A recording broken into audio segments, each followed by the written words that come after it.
When the mayor of Baltimore brags to Joy Reid about making white people uncomfortable, maybe start with the people paying the price in auto insurance for his city's crime surge.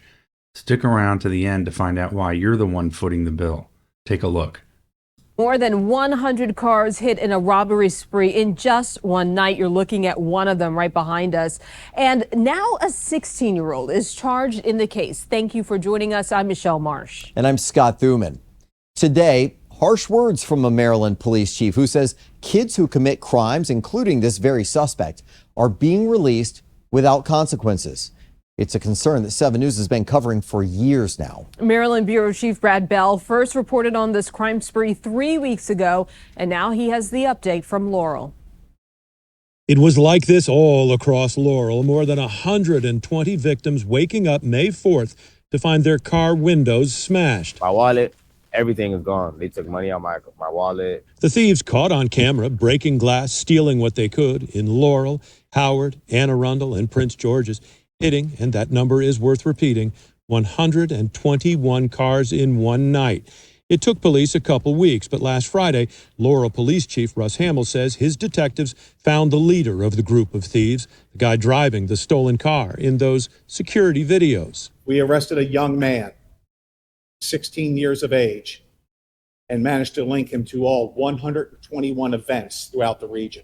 A search warrant was served at his home, resulting in the recovery of numerous credit cards, over 20 sets of vehicle keys, and other evidence linking him to these crimes. But then, because of his age, the suspect was taken before the Department of Juvenile Services intake unit, where police were told to release him immediately.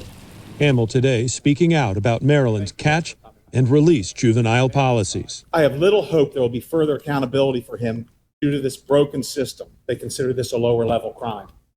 I urge them to come to my community meetings and hear how lower level it is. I got one next week. Now, I took the chief's concerns to a spokesperson for the Department of Juvenile Services. They said what they always say in these matters, that because of confidentiality laws, they're not allowed to discuss juvenile cases. But he did point out that this young person's future will be decided by the courts, not DJS. The chief pointing out that though he has not been linked to these crimes, the night after the 16-year-old was released, there were 17 more car break-ins. In Laurel, Brad Bell, 7 News. While the Baltimore bridge collapse was making headlines and exposing serious failures in city oversight, Brandon Scott was busy on Joy Reid's show talking about making white people uncomfortable. Maybe he should have focused more on infrastructure than virtue signaling. And I am very proud of my heritage, and who I am and where I come from scares them because me being at my position means that their way of thinking, their way of life of being comfortable and suffering, and while everyone else suffers, is going to be at risk. And they should be afraid because that's my purpose in life.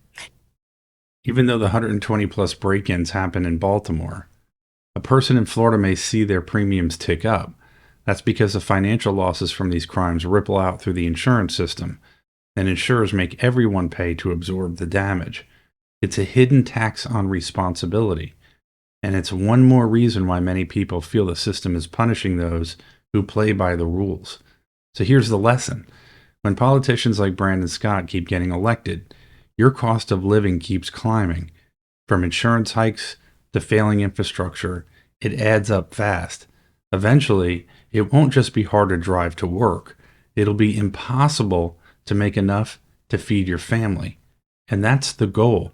The more you're struggling, the more control they have. Ignoring it won't save you. It'll break you.